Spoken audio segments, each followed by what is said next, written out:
Entrevista do século. Conversas para pensar a realidade e a transformação do Espírito Santo. Olá, bem-vindo, bem-vinda, bem-vinde. Eu sou o Vitor Taveira. Essa é mais uma entrevista do século. Hoje aqui estamos especialmente de maneira totalmente remota. Temos um convidado muito especial. Lembrando que essa entrevista e outras você pode assistir pelo canal do Século Diário no YouTube. Aperta o sininho aí para receber as atualizações, ou também em podcast nas plataformas como Spotify, Google Podcast. Segue o Século Diário por lá também para você ficar sabendo de tudo que está rolando. Hoje o tema é Geografias do Bolsonarismo, uma conversa a partir do livro que tem esse nome, né, de autoria do Bruno Malheiro, que é professor da Universidade Federal do Sul e Sudeste do Pará, a Unifespa. E o Bruno teve vitória, né, para lançar o seu livro recentemente. E aproveitando, né, estamos aqui para conversar com ele, para repercutir um pouco desse tema. Primeiro, obrigado aí por aceitar, né, bater esse papo com a gente, trazer um pouco dessas reflexões. Bem-vindo aqui ao espaço. Eu queria que você começasse comentando, né, um pouco como é que a geografia, né, é usada nesse seu trabalho para analisar o bolsonarismo. O que isso traz de novo nesse olhar, né, sobre esse fenômeno, né, que vem sendo chamado assim, né, como bolsonarismo, mas, enfim, a grosso modo, é a extrema-direita, né, de organização do Brasil. Bom, obrigado, Vitor. Obrigado a oportunidade de eu poder falar do livro para vocês. É um prazer estar com vocês aí de Vitória e região também. Bom, a geografias do bolsonarismo, primeiro, a ideia de bolsonarismo para nós, a gente trata como um afeto político, né? Com um afeto político que, de certa maneira, articula sujeitos, narrativas que estavam muito dispersas na sociedade brasileira, que são articuladas e vocalizadas por o que a gente chama de bolsonarismo. Então, bolsonarismo para nós não se restringe necessariamente ao Bolsonaro, é uma racionalidade. Só que essa racionalidade, esse modo de pensar o mundo, né, que articula múltiplos agentes, né, a ideia do livro é que ela se ancora em 3 geografias. Né? Não dá para a gente pensar, e aí isso eu dialogo muito com as teorias do fascismo, a teoria do autoritarismo, que são teorias geralmente muito dedutivas, né? Que tem pouca... são conceitos cunhados em realidades distantes da nossa, né? E tem pouca experiência concreta de Brasil, né? Para a gente pensar o que significa o fascismo brasileiro, o que significa o autoritarismo brasileiro. Então, eu trago a geografia quase como num sentido metodológico mesmo, para dar concretude ao que significa o bolsonarismo. Ou seja, o bolsonarismo, essa racionalidade que atravessa múltiplos atores no Brasil, ele está alicerçado, ele tem uma base espacial sem a qual ele não se difunde. E essa base, então, são 3 geografias que eu identifico. A geografia que eu chamo da geografia das commodities, ou de um capitalismo de guerra, a geografia do negacionismo e a geografia, né, da instrumentalização da fé evangélica. Então, sem essas 3 geografias, que têm uma distribuição clara, espacial no Brasil, o bolsonarismo não ganha força. A grande questão inicial do livro, talvez, é que a gente teve uma vitória eleitoral em relação ao Bolsonaro, mas essa vitória ela não desmobilizou essas geografias, ou seja, essas geografias continuam ativas, né, forjando, então, a possibilidade de retorno do bolsonarismo, mesmo sem necessariamente a família Bolsonaro. Então, a extrema-direita ainda tem legitimidade nessas geografias que ainda são pulsantes na sociedade brasileira. E com ou sem ele candidato, está muito, muito evidente que a influência que ele ainda tem, né? Enfim, a centralidade, né, desse personagem, né, que é o Bolsonaro, que chegou por uma série de motivos, né? Acredito, de uma conjuntura muito específica, né? Conseguiu chegar à presidência e ele ainda é um grande mobilizador. Mas eu queria debruçar um pouco sobre cada um desses pontos que você fala, né? Porque o primeiro capítulo é a geografia de um capitalismo de guerra, a expansão das commodities no Brasil e sua relação com o bolsonarismo. E eu acho que isso é um tema pouco colocado, né, nas análises, né? Como é que essa dinâmica do capitalismo e essas relações, que eu acredito que não começam com o Bolsonaro, né? Quer dizer, que vêm de governos anteriores, mas eles, muitos setores ali marcam um posicionamento que é fundamental, né? No sentido político e até econômico mesmo do financiamento desse projeto, né? Acho que o que eu chamo de geografia de um capitalismo de guerra, ou geografia das commodities, né, é um modo muito particular que o Brasil, como nação, né, e como projeto político e econômico, escolheu, principalmente no entrar do século XXI, na dinâmica geoeconômica e geopolítica mundial. A gente escolheu ser, basicamente, produtor de matéria-prima para atender uma demanda que é absolutamente gigante da China, principalmente, né, que com a sua industrialização, com a sua, né, urbanização, demanda, né, produtos primários, e a gente acaba surfando nessa onda do crescimento chinês, sendo o principal fornecedor, então, dessas matérias-primas, desses produtos primários para a China. Então, se nos anos 2000, por exemplo, o Brasil exportava mais avião, né, hoje a nossa pauta de exportação absolutamente se reprimarizou, né? A gente exporta soja, a gente exporta ferro, a gente exporta óleo bruto de petróleo, a gente exporta carne, a gente exporta celulose, né, que está aí também com vocês, né, o monocultivo do eucalipto, enfim. Então, essa escolha, ela é uma escolha por dinâmicas econômicas que precisam do território, Vitor, para se expandir. Né? Não é qualquer negócio que a gente escolheu ser a ponta de lança do nosso desenvolvimento. Esses negócios tornam a natureza o principal negócio, tornam o território o principal negócio. Então, o negócio desses negócios é transformar bens comuns em mercadoria, transformar terra indígena em garimpo, é transformar terra quilombola em um novo plantio de soja, é transformar assentamento agrário numa nova fazenda. Então, essa dinâmica ela não se dá e não tem se dado, e é uma escolha, diga-se de passagem, que atravessou governos de esquerda, de direita e de centro, e atravessa, inclusive, hoje, o governo que está, né, o Lula 3. Então, é uma escolha que tem atravessado conjuntos de governos de pensar que o superávit primário provindo da exportação de commodities é a nossa ponta de lança de desenvolvimento. Só que esses negócios, e talvez eu, por ser da Amazônia, por ser um intelectual amazônida, né, a Amazônia é a zona de sacrifício desses negócios, né, talvez tenha enxergado isso por conta que esteja aqui numa região de fronteira, onde se expande, né, soja, onde se expande garimpo, onde se expande, né, desmatamento. Mas a grande questão que eu trago no livro, né, essa escolha, acho que tem dados que são acachapantes e claros. Assim, né, de 99 a 2018, por exemplo, o Brasil cresceu 166% em soja e decresceu 51% em arroz, por exemplo.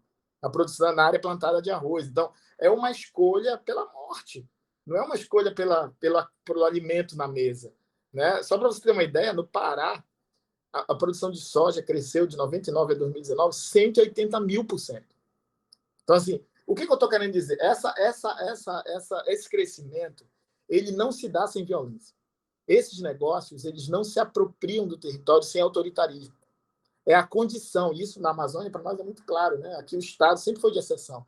Não, por isso que talvez olhar daqui veja coisas que em outros lugares também talvez não vejam tanto. Né?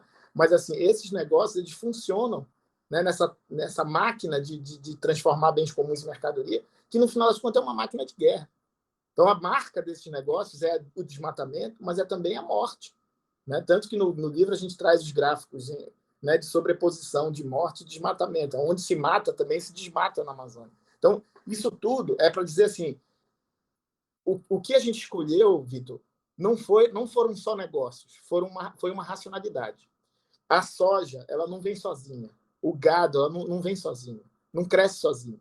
A gente está falando de um modo de comer, de um modo de festejar, de um modo de ouvir música, de um modo de defender a propriedade e de um modo de adorar. Então, a gente está falando da expansão conjunta com esses negócios de uma subjetividade. E uma subjetividade necessariamente autoritária. Então, assim, no livro tem claramente isso, a sobreposição dos lugares de desmatamento e os lugares onde se expande, por exemplo, os clubes de tiro na Amazônia, essa Universidade da Morte. Né? A gente também percorre o circuito da música sertaneja para mostrar também essa sobreposição, né, das festas agropecuárias, né, que, na verdade, combina prefeituras, sindicatos patronais e empresários do setor musical, né, numa dinâmica de distribuição de uma única música, que é o sertanejo universitário. Então, a gente está falando de uma cultura política. Então, o que eu fiz no trabalho? Eu sobrepus, então, os mapas. Então, não é uma relação entre variáveis. onde está a soja, está o bolsonarismo. Não, é uma relação entre racionalidade. A racionalidade de expansão da soja traz um conjunto de circuitos auxiliares. Por isso que o mapa da soja, da expansão da soja no Brasil, é tão parecido com o mapa da votação do bolsonarismo. O mapa do agronegócio, principalmente do gado, é absolutamente, né, se sobrepõe com o bolsonarismo. O mapa, a gente pode entrar em vários exemplos, né, dessa geografia, para a gente esmiuçar isso. Mas o mapa do desmatamento, né, só para a gente ter uma noção, né, é basicamente onde também o Bolsonaro ganhou. Né? O mapa das mortes no campo é o mapa onde o Bolsonaro ganhou. Então, assim, essa racionalidade desenha uma subjetividade autoritária. Então, a gente, de certa maneira, escolheu e continua escolhendo se expandir, do ponto de vista capitalismo, por esse capitalismo de guerra. Né? E esse capitalismo de guerra produz uma subjetividade autoritária. Né? Os 499 municípios que o Lula ganhou na Amazônia, eles correspondem a 30% da área desmatada. Os 265 que o Bolsonaro ganhou correspondem aos 70% da área desmatada. Então, não é sem razão. A gente está falando de um conjunto de variáveis que, combinada, mostra que é uma racionalidade. Então, a gente está diante de uma racionalidade autoritária e a gente, como esquerda, inclusive, escolheu essa racionalidade autoritária. E o 8 de janeiro, eu acho que deixa muito claro para nós que esses agentes, esses sujeitos que a gente está falando aqui, né, ainda em termos abstratos, eles forjaram também a tentativa de golpe, né, de 8 de janeiro. Então, eles estão também na centralidade dessa desestruturação. Então, no livro, a gente sobrepõe vários mapas. O mapa da soja, o mapa do desmatamento, o mapa da agropecuária, o mapa da distribuição e do interesse da música sertaneja, e todos eles combinam com a votação do bolsonarismo. Então, para a gente entender que essa é a primeira geografia que sustenta o Bolsonaro. Então, a gente continuar escolhendo, como a gente escolheu agora, um plano safra, com 364 bilhões para o agronegócio, me parece que a gente está dando murro em ponta de faca e a gente está trazendo novamente à tona a expansão desses negócios. Assim, na Amazônia, isso sempre foi guerra. A gente sempre esteve em guerra. Esse capitalismo nunca respeitou a lei.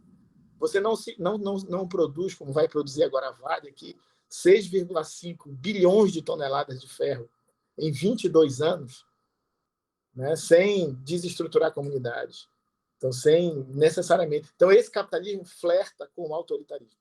É essa a grande questão. E a gente escolheu um capitalismo que precisa do autoritarismo para sobreviver. Então, por isso que esses atores sustentam, então, o bolsonarismo como um afeto político. Essa é a primeira geografia, né? Espero poder conseguir falar das outras duas.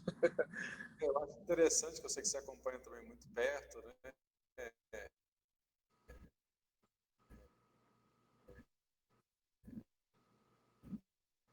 Toda essa questão dos aos anteriores, né?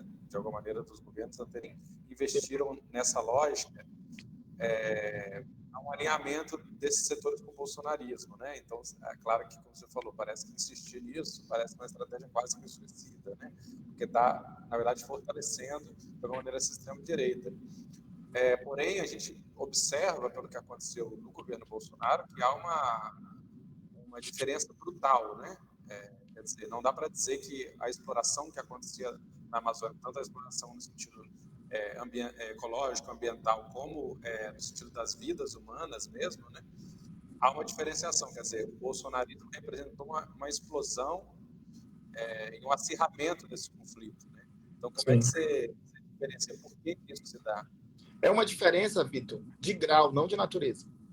Entendeu? Porque, assim, a escolha é a mesma, só que há uma diferença de grau, porque nos governos do PT, da esquerda, ainda há uma espécie de preocupação com a questão ambiental, né? Que, de certa maneira, não deixou de ser violento. Na verdade, foi muito violento e continua sendo violento. Né? Não sem razão, no governo do PT agora que a gente está pensando em exploração de petróleo na foz do Amazonas. Entendeu? Nem no governo Bolsonaro isso foi pensado. Então, assim, foi nos governos do PT que a gente teve Belo Monte, entendeu? E toda a tragédia que foi Belo Monte. Então, assim, essa escolha atravessa, assim, a esquerda, por isso que a gente precisa, né, tensionar com isso. Lógico que não dá para colocar no mesmo grau. o que o bolsonarismo construiu foi um capitalismo miliciano. Então, a lógica miliciana, ela está nas cidades, mas ela também ela se enraiza por esse capitalismo de morte, principalmente na Amazônia. Né? O garimpo talvez seja a expressão mais clara disso. Talvez a explosão do garimpo seja a clareza de que a gente está diante de um novo grau dessa expansão. É um grau nunca visto na história, que, infelizmente, o garimpo, na Amazônia, por exemplo, ele se estrutura por relações econômicas que acabam ganhando adesão de determinados sujeitos e da própria população local, diante da dinâmica de precariedade. Né? Então, é uma racionalidade de violência que vai envolvendo as pessoas na violência. Eu sempre digo que na Amazônia, antes a gente tinha um sujeito que matava, a gente tinha o jagunço, a gente tinha, né, o pistoleiro. Né? Na lógica da milícia, qualquer um pode matar e qualquer um pode morrer.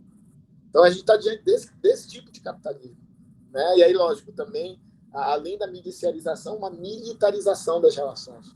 Então, são diferenças em relação aos governos anteriores que amplificam e deixam a gente num ponto de não retorno. A gente está, né, em 2029, talvez a Amazônia não consiga mais, né, se reconstruir do ponto de vista de bioma. Né? Então, assim, a gente está literalmente diante da catástrofe. E essa catástrofe foi intensificada com os governos, né, da extrema-direita. Mas nós também precisamos entender que a escolha pelas commodities é um pulo sem asas no abismo autoritário. A gente está escolhendo, né, o autoritarismo como condição. Porque aqui, Vitor, aí vem esse discurso, mas a tecnologia ajuda. Não sei o quê. Aqui a gente tem fazenda com trabalho escravo e clonagem animal. Entendeu? Então, o capitalismo ele aprendeu muito bem a conviver com as novas tecnologias, com as finanças e a ser brutal. Então, talvez essa é a grande questão, entendeu? A gente escolheu formas de capitalismo que precisam ser brutais, porque você não ganha ganhos extraordinários com esses negócios sem roubar a terra, sem grilar a terra, sem saquear, entendeu?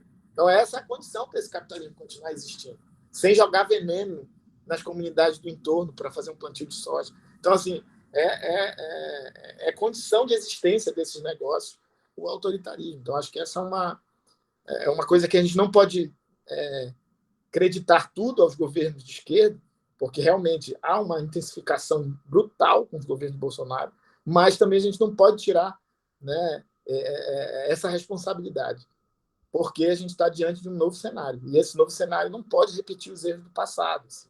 Esse livro foi escrito, sinceramente, para conversar com a esquerda. É um grito de quem está na Amazônia para dizer, olha, esse caminho já foi trilhado, e deu no que deu. E a gente pode estar construindo o mesmo caminho, e não vai ser o Bolsonaro, porque o Bolsonaro pode estar inelegível, depois pode, né? Mas pode ser um outro que vai estar nessa mesma engrenagem. Né? Acho que esse é o caminho que a gente tem quando a gente percebe que até agora as escolhas do atual governo caminham na mesma direção do governo anterior. Entendeu? Então, assim, tirar a demarcação de terra indígena do Ministério dos Povos Indígenas, enfraquecer o Ministério do Meio Ambiente, entendeu? O Ministério das Mulheres, né? Da Marina, da Sônia Guajajara, sendo enfraquecido, demonstra. Eu sei que a situação não é simples, eu sei que esse capitalismo, eu chamo isso de um capitalismo parlamentar, porque eles se sustentam porque eles têm uma bancada hegemônica. Então é difícil você tensionar com esse capitalismo de guerra, porque ele é o nosso parlamento. Ele é o nosso parlamento. Então, eles são a maioria. Então, você precisa negociar. Só que a gente também tem que saber que escolhas e que brigas a gente vai tomar. Entendeu? Eu acho que o governo tem tensionado em coisas que não devia tensionar, e no que ele devia tensionar, que é contra o agronegócio, ele não tem tensionado. Então, é essa a questão que a gente coloca no livro. Pelo menos essa é a primeira geografia. É interessante que a segunda geografia já é diferente nesse sentido, né, da primeira ter uma certa quantidade.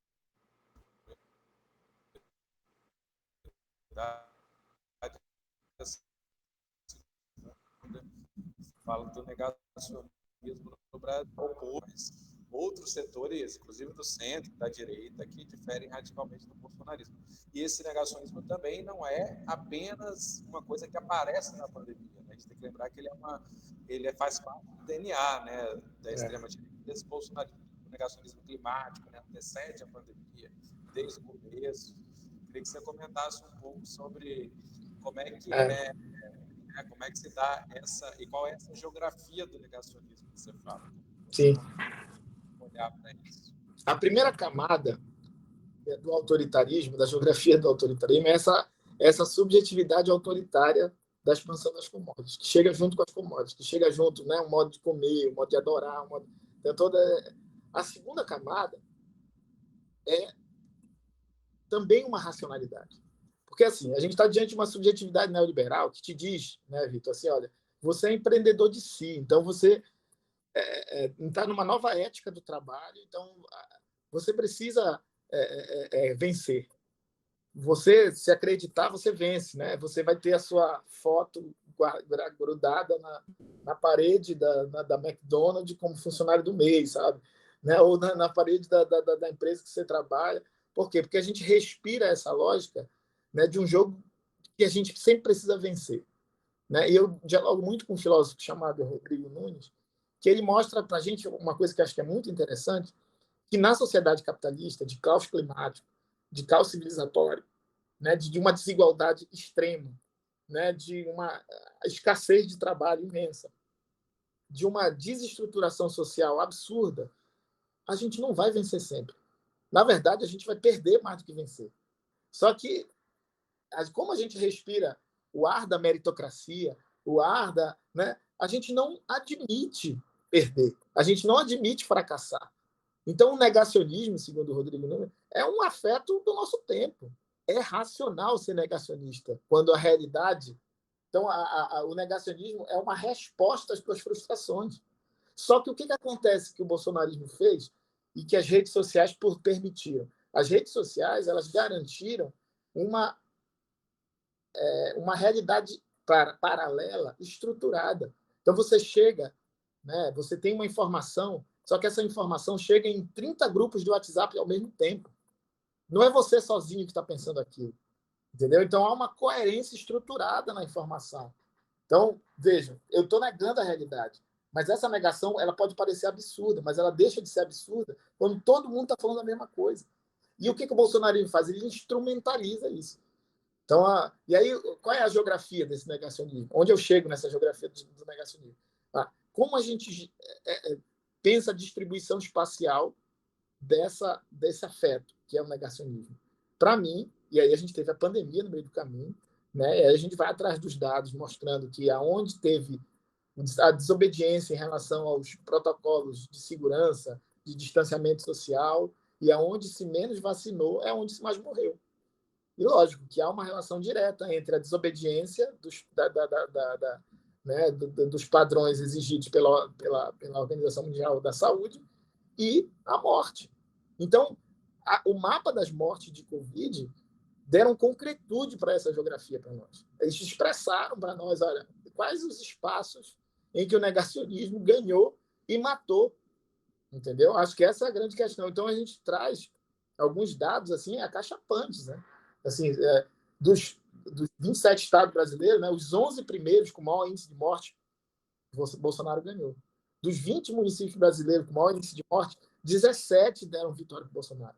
Dos 100 municípios com mais de 20 mil habitantes, 87 o Bolsonaro ganhou, com maior índice de morte. Então, assim, há também uma sobreposição entre a geografia do negacionismo e a geografia, né, do bolsonarismo. Então, a gente precisa também estar atento a essa geografia, porque... E aí eu não estou falando só de uma dinâmica que se expande no campo, né, como a dinâmica das commodities, que também tem seus espraiar na cidade, né?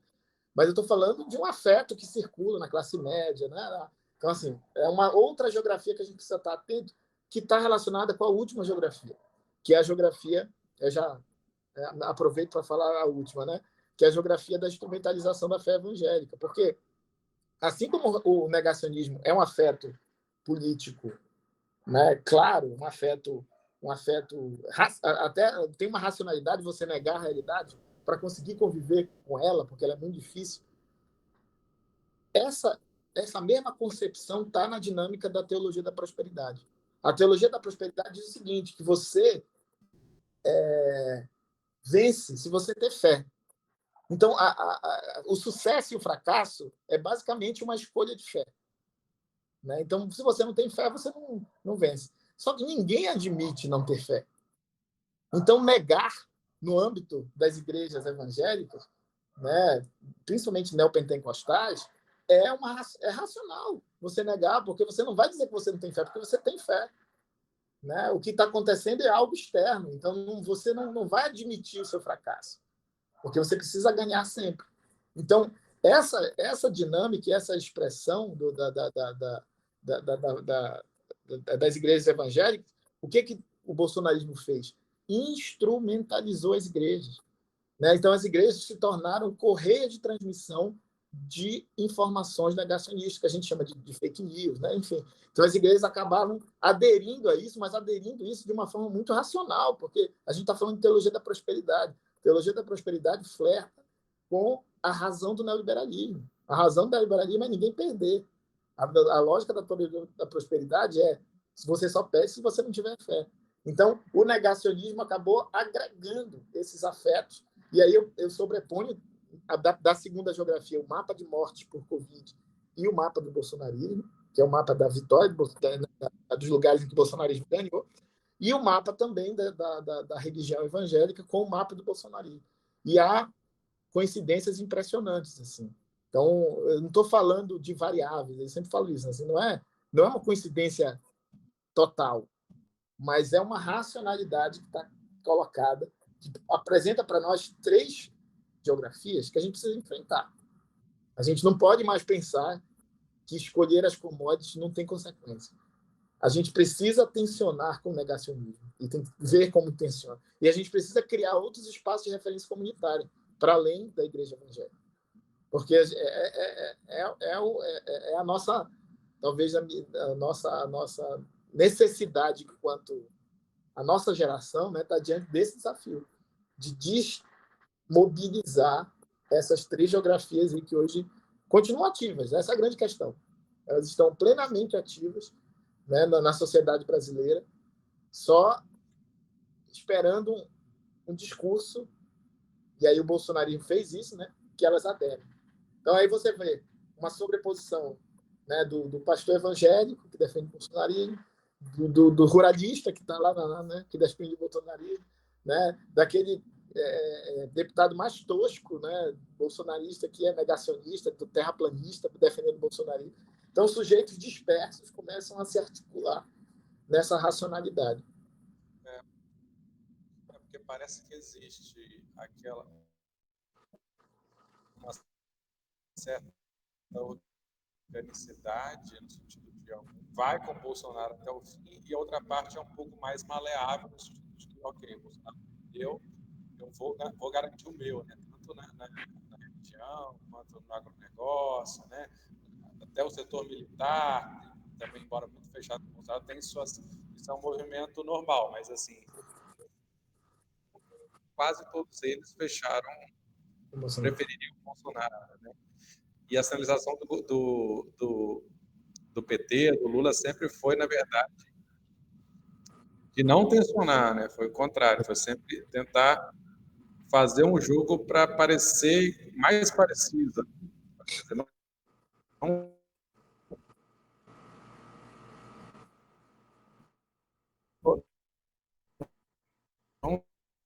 só isso que eles estão dizendo, que é uma estratégia que eu acho que o governo Lula deixa muito claro desde o seu início, né, que não é muito do confronto, né, dessa pacificação, mas que parece que essa tentativa de pacificar ela vai se acirrando, né, e aí deu o que deu, né, deu no golpe, deu na prisão do Lula, tudo isso toda essa estratégia deu nisso, mas eles continuam porque insistem, como você falou, é um cenário extremamente difícil, muito mais difícil do que, inclusive, o anterior, né?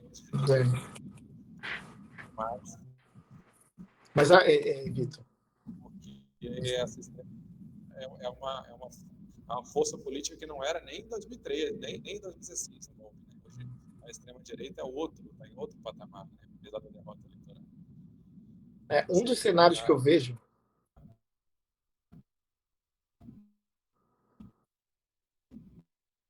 Perdão. É porque cortou um pouquinho para mim a sua voz. Né? Não sei se você já acabou.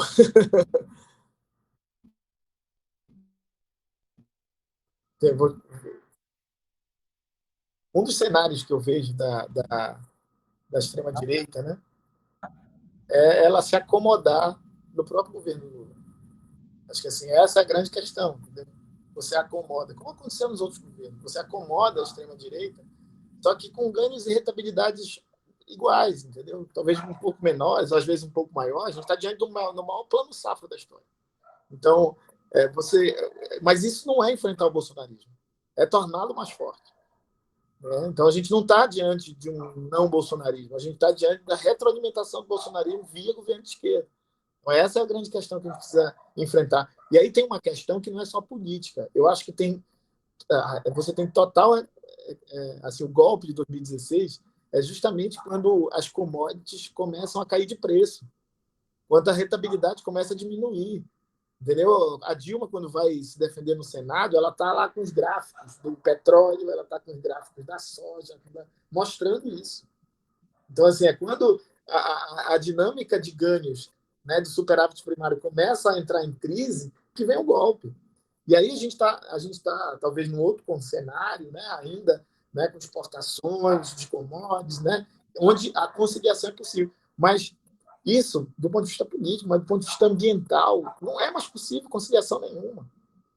Assim, falando a partir da Amazônia, entendeu? A gente está desestruturando os nossos sistemas vivos, entendeu?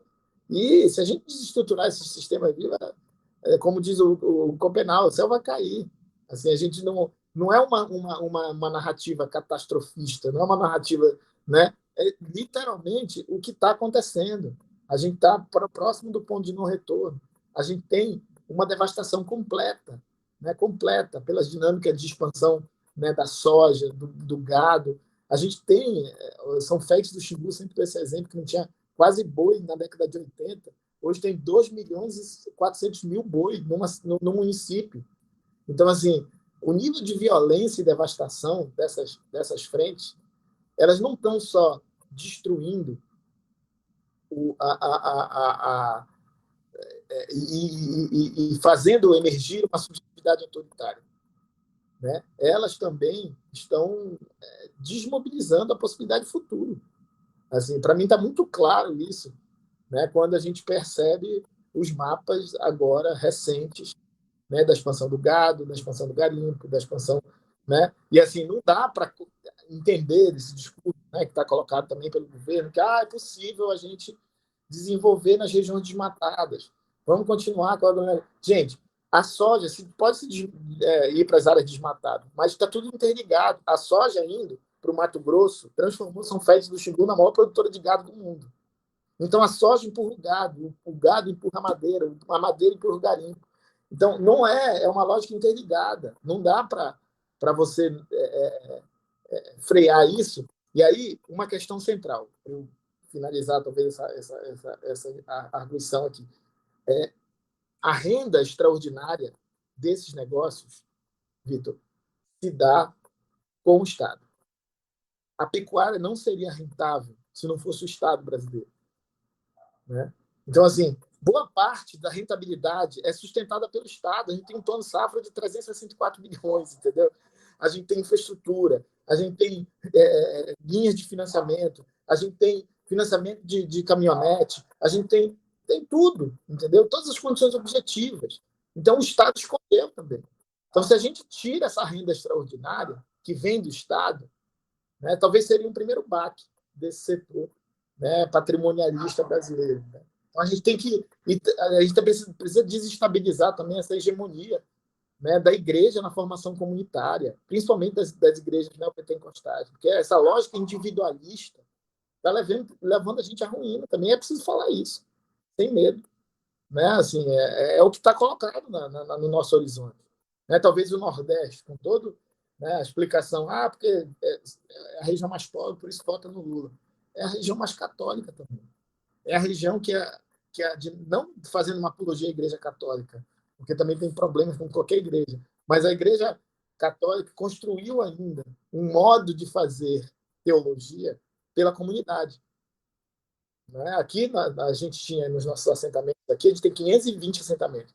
Todas as festas de santo eram festas comunitárias. Agora as festas de santo estão sendo transformadas em vaquejada, em cavalgada, que são festas absolutamente individualistas. Então, a gente está vendo mudar uma cultura política.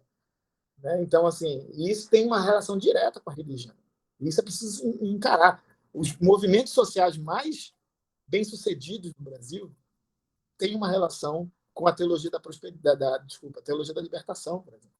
Né? A CPT nasce disso, a MST nasce disso, né? as ligas campesinas, todas têm uma relação com esse mundo, né? da religiosidade. E aí não dá mais para pensar a capacidade de não articular alianças, entendeu? Para interromper esse cortejo fascista, porque assim, não é pensar o fascismo como um conceito, é pensar o fascismo como uma prática. E essa prática está calcada nessas 3 geografias, entendeu? Essa é a grande questão do livro. Assim. Não dá para a gente ficar viajando, dizendo esse é o melhor conceito, aquele é o melhor conceito. Não. É a realidade brasileira, está fervendo, mostrando para nós que uma mentalidade autoritária se expressa. Né? E apresentando o livro para os estadunidenses, né? Um professor falou, mas olha, é muito semelhante ao que a gente viu lá. Se você for pegar o mapa do trumpismo, né? O mapa dos republicanos, e sobrepor com a fronteira, né? Com a marcha para o oeste norte-americana, é absolutamente semelhante. Entendeu? Onde o capitalismo de guerra se expande, ele precisa de uma subjetividade autoritária, de uma lógica autoritária de pensar e de um governo autoritário. Então, é isso que o livro tenta, mas o livro termina assim, também pensando horizonte, né? Pensando esperanças, né? Porque eu perguntar o que faz com essa informação, né? Que esse diagnóstico está feito, mas você fala em repensar o Brasil por outras geografias. Eu queria saber que outras geografias são essas, né?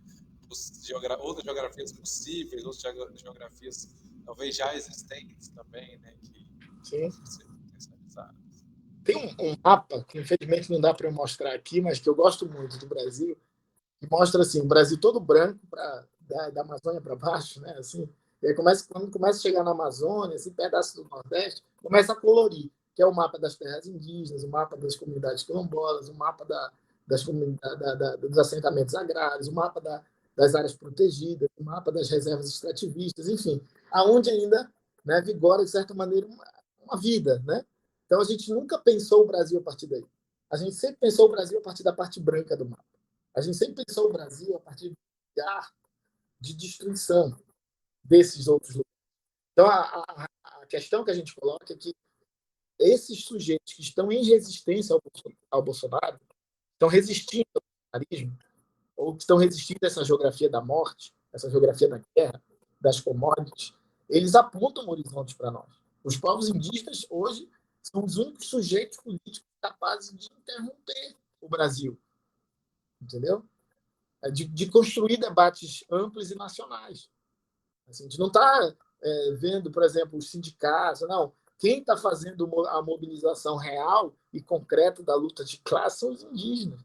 Né? Assim, os movimentos sociais do campo apresentando alternativas, né, da reforma agrária popular, alternativa da agroecologia, né, produzir sem veneno. A gente está, né, literalmente envenenado por esses negócios, porque assim como eles chegam no campo, eles chegam na cidade, nessas redes atacadistas. Quando você vai nessas redes atacadistas da vida, você vai comer o mesmo pacote do agronegócio com veneno. As feiras estão falindo, porque esses atacados, ele é uma estrutura de guerra também. Né? Um negocinho que eles colocam em 2 meses está pronto.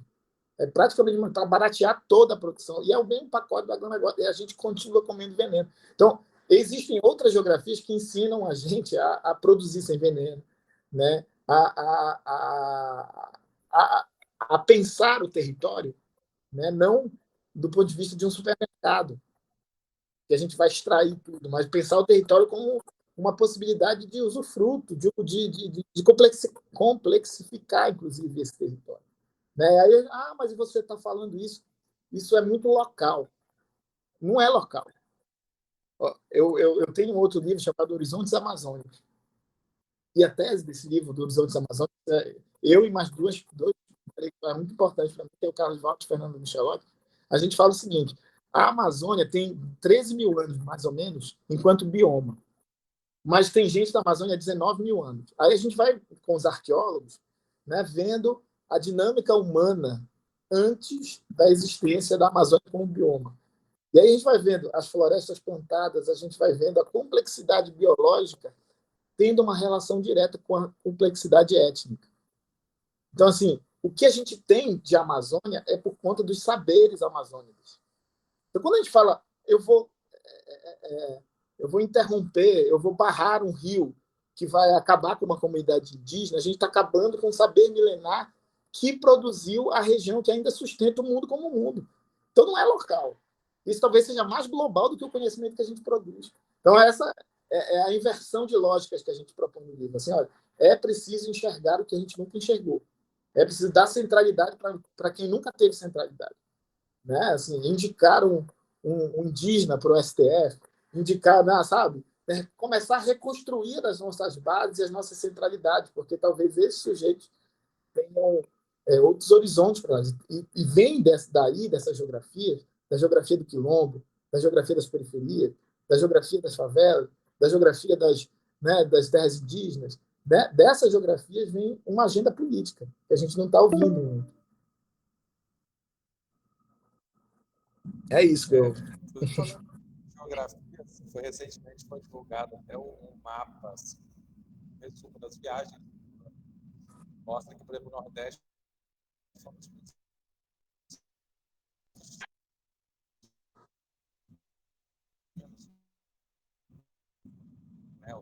lugares votações expressivas, e também o Sudeste, principalmente, está indo lá, mas não há uma política mais robusta, embora, por exemplo, o Ministério dos Povos Indígenas foi considerado um grande avanço, né, uma grande possibilidade e tal, mas estar ali não significa necessariamente um projeto político que vá fortalecer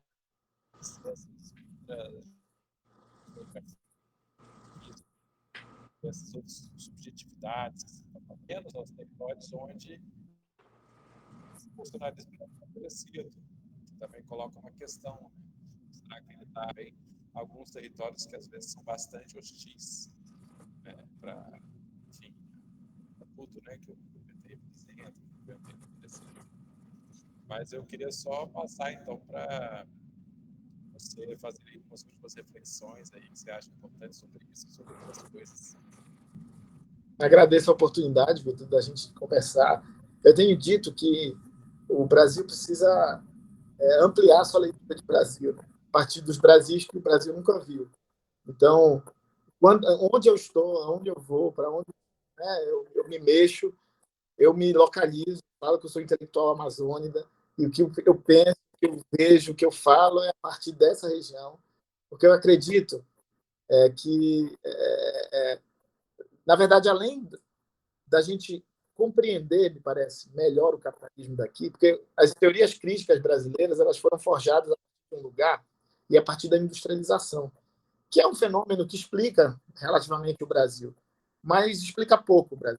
É um fenômeno absolutamente situado, localizado contextualmente e geograficamente. Né? Eu acho que a expoliação, esse movimento rentista, né? Esse movimento, né, da dinâmica patrimonialista, explica muito mais o Brasil. E isso a gente sabe de cor. Né? Há muito, talvez, esse movimento de um capitalismo de guerra, né, explica muito mais o Brasil do que propriamente a dinâmica que a gente chamava, né, da locomotiva paulista, enfim, que na verdade hoje a gente vê que as grandes empresas de confecção com trabalho escravo. A lógica do capitalismo é a renda, né? A renda extraordinária. E só se conquista a renda extraordinária transformando o bem comum em mercadoria. Seja esse bem comum um trabalhador em um trabalhador escravo. Então, eu acredito que a gente, a partir daqui, como nunca vimos um capitalismo diferente, consigamos entender melhor o capitalismo, mas também, você estava falando dos lugares, né? Assim, é preciso pensar o Brasil a partir de lugares em que a marca da solidariedade, né, da copresença, né, da formação, né, com e não sobre, né, está presente. Nesses lugares o bolsonarismo não frutificou. Né? Esses lugares em que a solidariedade ainda impera, em que o individualismo ainda... E são lugares, não são lugares idílicos, assim, é sonho, não. São lugares que estão em comunidades que ainda conseguem pensar o mundo com o mundo, não contra o mundo, como a gente pensa, né? Pensar a comunidade com a comunidade, não contra a comunidade. Então, pensar a lógica não pela competitividade absurda, né, hoje do mercado de trabalho, mas pela copresença, pela coevolução, pela relação mais com a natureza, transformando a natureza também em ente. Né? Eu venho de Rondônia agora e conheci a luta, né, dos indígenas, dos Mura, né, para a transformação de um rio em um ente de direito, um sujeito de direito. É o primeiro rio transformado em sujeito de direito na lei orgânica de Guajará-Mirim, em Rondônia. Né? É uma questão central. A natureza precisa ser sujeito de direito. Entendeu? Se o Xingu, né, se fosse sujeito de direito, não existia Vale um Monte. Sabe? Então, a gente precisa ouvir esses povos que estão cunhando, inclusive, formas e agendas que nos ajudam a adiar o fim do mundo, como diz o Krenak. Porque a gente está numa sociedade que come o mundo. Não adianta. Os níveis de consumo e de extração que a gente está construindo na Amazônia, né, transforma a gente numa zona de sacrifício de quem ganha com esse processo. Então, assim, está na hora de inverter, está na hora da gente ouvir mais do que falar, principalmente aqueles que sempre falaram sobre o Brasil, porque tem gente que está gritando há muitos séculos aí, né, e não é escutado. Para a gente reconstruir essa possibilidade da gente pensar, por exemplo, nações no plural. Brasil acima de tudo, né? Não, assim, o Brasil acima de tudo significa destruir muitas nações que nós temos. A gente fala ainda mais de 200 línguas indígenas. Não é pouco. Destruir uma língua indígena é destruir o mundo inteiro. Então, assim, essa é a grande questão. A gente precisa pensar em nações no plural. A gente precisa ser um Estado plurinacional. A gente precisa pensar, né, os direitos da natureza. A gente precisa colocar na pauta a autodemarcação das terras indígenas. Não a demarcação pelo Estado, a autodemarcação das terras indígenas. A gente precisa colocar na pauta a autonomia desses territórios, porque são eles que ainda garantem a nossa existência. Assim. É vida, no final das contas, é vida. A gente está diante, né, de expansão dos negócios da morte, que estão interrompendo aquilo que ainda produz. A Amazônia é responsável por 4 dos 7 grandes ciclos vitais do mundo. Né? Se a gente interrompe a Amazônia, é isso, a gente está